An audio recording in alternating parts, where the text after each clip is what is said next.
Welcome to the best YouTube channel for your listening module preparation. We upload authentic listening tests which keeps repeating in the exam again and again. Make sure to subscribe and take membership to support our channel. Listening, Section 1. Read the questions provided in the booklet carefully after reading the instructions. First, we will start with questions 1 to 10. Pay attention to the keywords and answers. Part 1. You will hear a telephone conversation between a park reservations employee and a woman who wants to book a campsite. First, you have some time to look at questions 1 to 6.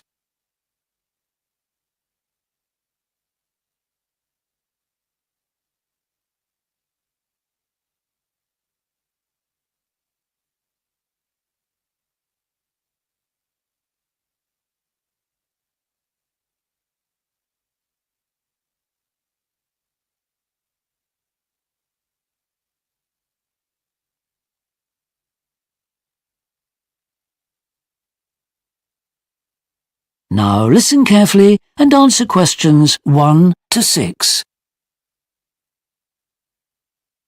Nature Park Services. How may I help you today? Hello, I'm calling to make a campsite reservation. Great. Let me just pull up the reservation form and we can get started.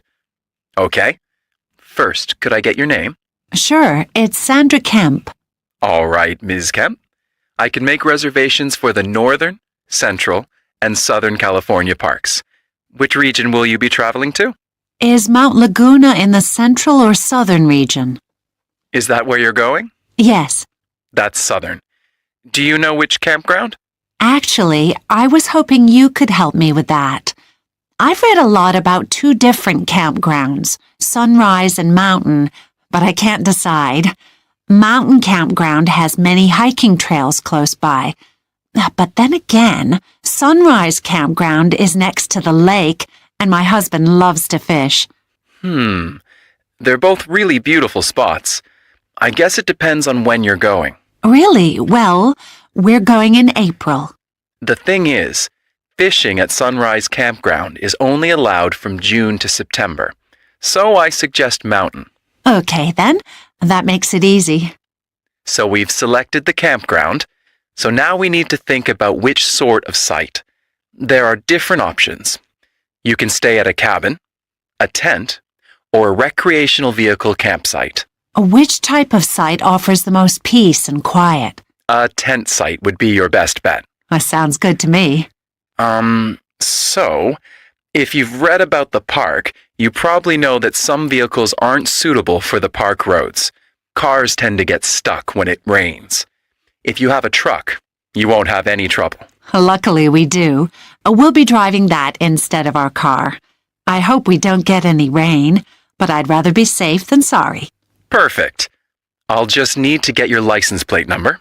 That's QY0918. Thanks. And what about your trip dates? We'd like to stay for 3 days. Does that mean you'll be staying 2 nights? That's right. We'll be arriving on April 10th and leaving on the 12th. Before you hear the rest of the conversation, you have some time to look at questions 7 to 10.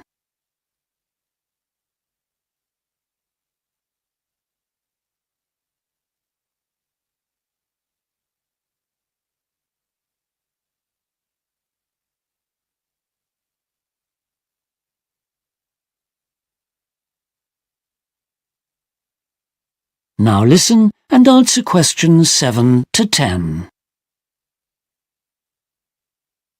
Now, the park is home to some black bears, so you'll need to rent a bear-proof food container to lock your food inside for hikes. It's really just a precaution. We have small, medium, and large food containers for campers. Oh, I'm familiar with food containers, but they can be heavy. Well, the large one is, but if you get the small size, it's not so heavy. Let's do that. I really want something lightweight. Would you be interested in signing up for a guided nature walk on the second day of your trip? What kind of walk? Well, at 7 a.m., there are 3 different ones near your campground. There's the flower walk, the bird watching walk, and the waterfall walk. Really? I love gardening, so the flower walk sounds interesting. My son might be more into the waterfall one, but I can't imagine him getting up in time. Maybe I could go alone. Could you sign me up? Sure. Now just a few more things. Visitors must purchase park passes as well. You have the option of the one-day pass, which would be cheaper, or the one-year pass, which is a better deal if you plan to go to more parks. Let's go ahead and get that. I'm sure we'll visit more parks soon. It's a really good bargain. Plus, we donate $5 of the pass fee to one of our 3 park programs. You get to choose which one. Park programs? Yes. Well, we run a youth program for local kids to attend a nature camp in the summer. The other 2 options are conservation projects. There's a wildlife program and a tree planting program. Wow, they all sound worthwhile. What should I do? It's important for children to appreciate the outdoors. Let's go with the youth program. Okay. We just need to review the fee and payment information. That is the end of part 1. You now have 1 minute to check your answers to part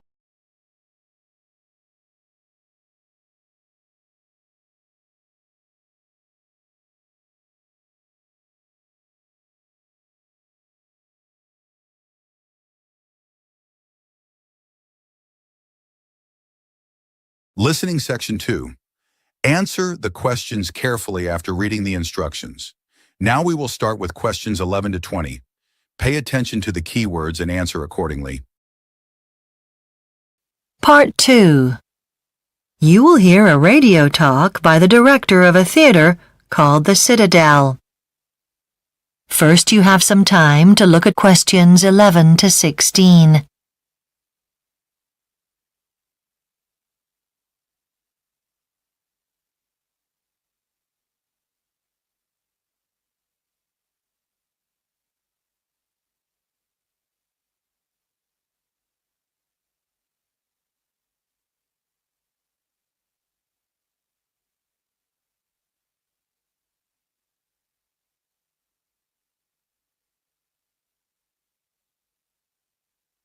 Now listen carefully and answer questions 11 to 16.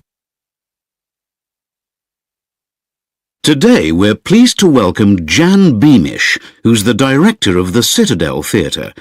So, Jan, what does the theatre have in store for us in the next few months? Well, at present we've got Comedy Shop, which features 5 comedians doing sketches.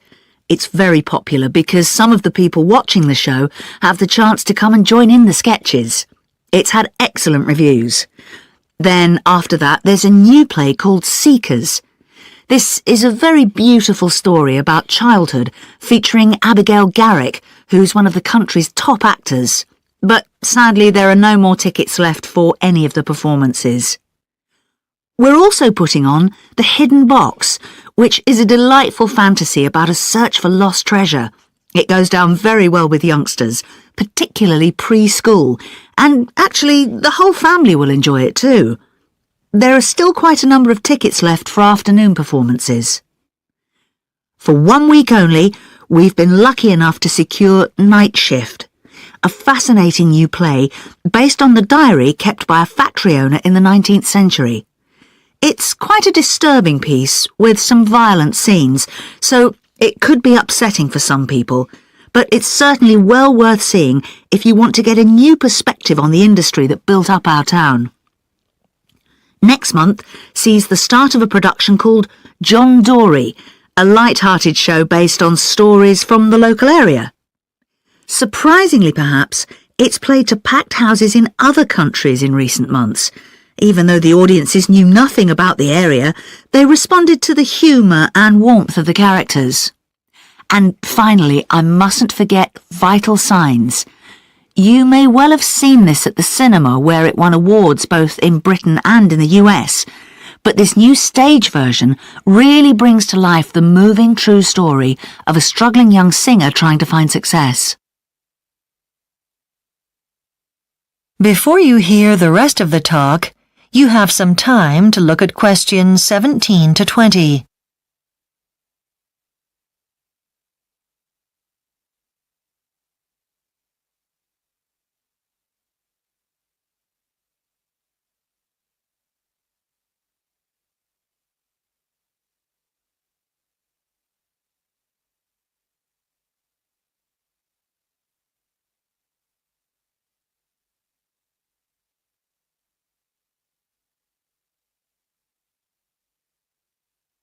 Now listen and answer questions 17 to 20. And this summer, the Citadel is once again supporting the Youth Arts Festival. Can you tell us a bit about that? Yes. Well, we're already planning a whole range of activities for young people leading up to this year's Youth Arts Festival, and we're looking for anyone from 8 to 21 years old who's interested not just in performing but also writing, directing or doing workshops. The deadline for applications is the 15th of March, and then we aim to have the schedule for the different activities put together by the end of April. That's just a few months before the festival itself, which will be in the first week of August. If anyone would like to put on a performance themselves, there's still time to apply. You can download the application form from our website. Make sure you complete all the relevant sections. You need to briefly describe what happens in the performance. If you want, you can also send a DVD or photos of the performance. You will be expected to provide your own costumes and music, by the way. There's also a competition for anyone who's interested in actually writing a short play. The winning play will be performed at the festival, directed by Steve Taylor from the theatre here, and the writer will have the chance to play one of the roles if he or she wants to. Last year's winning play was even shown on national TV afterwards. The highlight of the festival will be a production of the experimental play Calcammon, acted and written entirely by young people. The play's all about communication, and each actor writes a sort of made-up language for his or her role during the performance, which no one else can understand. We hope it will be a really enjoyable ending to all these months of preparation, and that the whole experience will be a rewarding one for everyone who's taken part. That is the end of Part 2. You now have 30 seconds to check your answers to Part 2.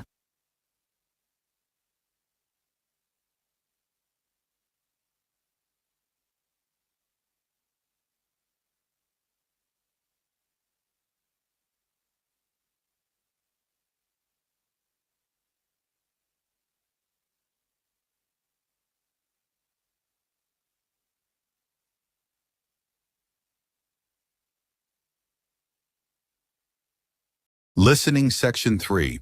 Answer the questions carefully after reading the instructions. Now we will start with questions 21 to 30. Part 3. You will hear a student, Millie, and her professor, Mr. Fraser, discussing medicine courses. First, you have some time to look at questions 21 to 24.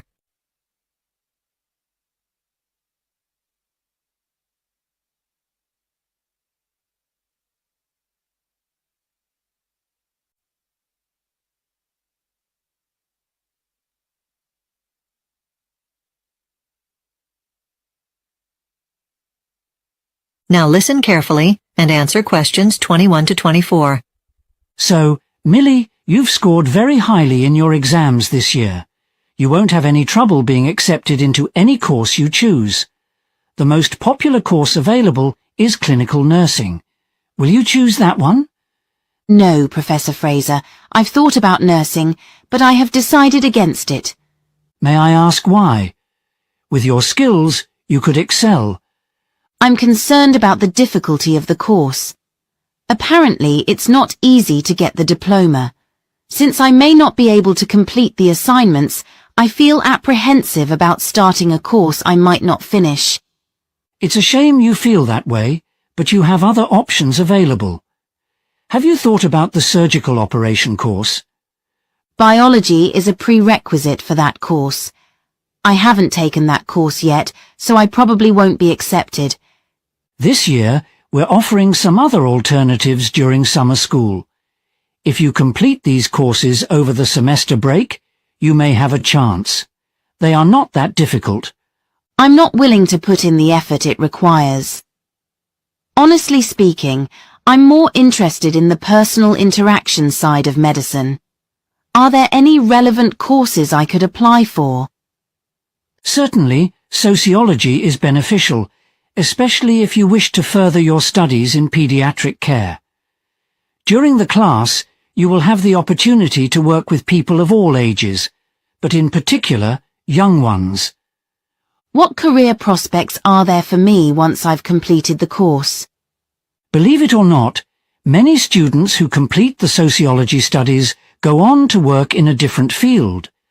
They find it a rewarding and fulfilling career to work with people who have disability and help them improve the quality of life.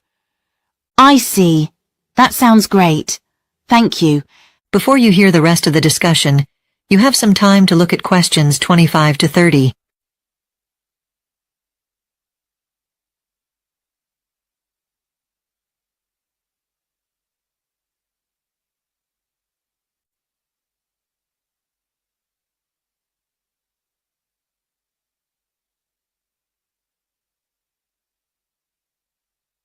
Now listen and answer questions 25 to 30. I'm just not sure what I want to do with my life. What do you suggest? Would you recommend studying 2 courses at once so as not to limit my options? Many people have done that, but it's difficult. Studying one course causes enough stress, and adding another course would be extremely challenging. You could try a different subject other than medicine, but I recommend you find the exact branch of medicine you want to study and put your focus on that. The health and social care course is popular. Though I'm interested in this subject, I am not sure whether I should choose it. Are there enough grants for it? Yes, I guess so. It has acquired a lot of financial support recently, so your research possibilities won't be limited. Also, I do know that Professor Rhodes has a good reputation. He's one of the most respected professors in his field. Oh, yes. I've heard the professor is world-renowned, so I will definitely go for it. All right. Then how about occupational therapy? Well, my sister studied this subject last year. She says it's very difficult. Perhaps it is for some students, but generally it can be easy for a student who majors in medicine. Actually, the textbooks used are published by our school, and the writer is a teacher in the medical department, so if a student finds them difficult to understand, he can get quick response from the teacher for clarification, which will be of great help in occupational therapy research. That's really great. And I also heard that the textbook is quite easy to follow, but I'd prefer a hands-on career rather than combine myself to a research role, so I probably will think about other courses. Whatever you choose, Milton University is the best school for you, and I highly recommend it. The lecture theatre is kind of old, but last year the Ministry of Education handed out grants to the top universities, and Milton was on the list. What's been upgraded? I heard they developed a new medical facility. Not really, but they are going to do that. Although they did spend a large amount of money on the existing medical department. The entire building was renovated and new equipment was purchased. I'm still having trouble making a decision. Is there any information on this school's website? Yes, and you will find some details you need to know there. Some people have found it useful to discuss with graduating students the benefits of studying their subject. But in terms of familiarizing yourself with the content of the course, you could do no better than talking with the tutor and getting to know him or her. Perhaps I'll try that. It's not that I want to choose an easy path. I know that only through hard work can I excel in any field. I just have so much trouble making up my mind. I know there will be funding and scholarships available for particular courses, but I can't choose. By all means, discuss your concerns with other teachers. They're all quite busy, you know. I'll think about it. Thank you so much for your advice, Professor Fraser. You are welcome. If you... That's the end of part 3. You now have half a minute to check your answers.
Today, we'll continue that discussion by looking at dormancy. First, we'll cover what dormancy is and why organisms become dormant. Dormancy is a state of inactivity that organisms or living things enter when they need to conserve the resources available to them and reduce their demands on their environment.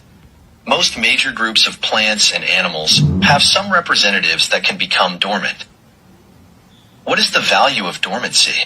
To start with, animals can become one and survive conditions that are stressful in environmental terms. For instance, when lakes, ponds, or rivers dry up, aquatic organisms that can enter dormancy can survive the drought, while others who cannot do this will die. Another advantage is that creatures that can become dormant in inhospitable conditions, such as extreme cold, can live in a larger range of places than other organisms. Because they can live where other animals can survive when they are active and looking for food, the amount of competition they have to deal with from other regions is greatly reduced. Let's move on to look at what causes dormancy. There are a number of variables, but the ones that are the most significant are temperature changes and the amount of light organisms get. Availability of food, water, and oxygen is also very important. Now, we'll explore some specific examples. Let us first look at dormancy in insects. Insects can experience a reduced metabolism, a form of dormancy called diapause in insects. Diapause is either a reaction to difficult environmental conditions or an unnecessary part of the life cycle, such as with butterflies or certain months. In terms of environment, it's interesting to know that through dormancy, insects can survive when it's very cold. Another creature we'll look at is fish. Fish share the same main environmental causes for dormancy as other creatures. But as one might imagine, they are particularly sensitive to drought. For example, long African fish burrow deep into the mud with low water supply. It surrounds itself with a cocoon and remains inactive. While dormant faces two dangers. One is the possibility of starvation, which relies on the fat stored in his body to overcome this. The other is desiccation or drying up, which is addressed through a reduction in urine production. Snails are also known to become dormant. Some snails seal off their shell, the membrane of dried mucus, after settling at their place of dormancy. Other snails do not have this possibility. They trust the protection of their shell. So when snails have remained outside in their dormancy, they can usually be recognized by a brightly colored shell reflecting the sunlight, and so minimizing evaporation. That is why banded snails usually have young shells in open habitats. Hibernation is probably the most well-known type of dormancy, which occurs in warm-blooded creatures during the winter. We know that warm-blooded animals maintain a regular body temperature. What's really interesting about hibernates is that they can adapt to extreme conditions by turning off their internal thermostats and hibernating until conditions improve. Let's examine the behavior of a true hibernate, the Arctic ground squirrel. This squirrel digs underground and builds a nest that is insulated. Once in its nest, it curls into a bowl and tucks in its arms, legs, and tape. Its body temperature mirrors the cold of its surroundings. At this point, this squirrel barely breathes and doesn't react to stimulants in a normal way. And during this hibernation period, the squirrel loses nearly 40% of its weight. The process of awakening for the Arctic ground squirrel takes about 3 hours. When this happens, there is a rapid rise in the heartbeat and circulation is effective. The area around the heart warms faster than the rest of the animal. And despite the strain of hibernation, the squirrel's body processes are normal within 24 hours of coming out.